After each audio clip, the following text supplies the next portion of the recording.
उस सूत्र को फिर समझना पड़ेगा, उस ब्रह्मोपनिषद को समझना पड़ेगा। ब्रह्म का मतलब है कि जहां हम ब्रह्म की खोज कर रहे हैं, और हम क्यों खोज कर रहे हैं, कुंडली जागरण से क्या हो जाएगा, आवश्यकता क्या है जीवन में।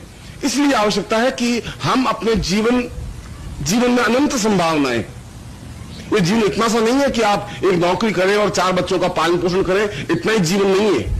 यह तो जीवन का बहुत छोटा और तुच्छ कार्य है।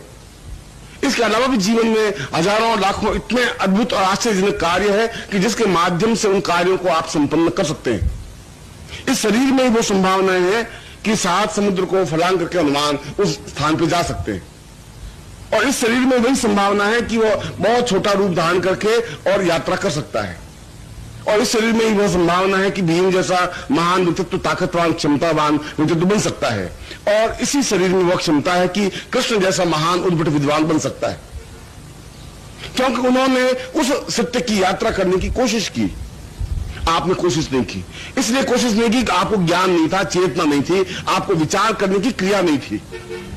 इसलिए जब तक हम अपने जीवन को समझने के लिए कुंडलिनी को समझना ही पड़ेगा, और यदि आप जीवन नहीं समझते हैं तो फिर जीवन का कोई मकसद नहीं है।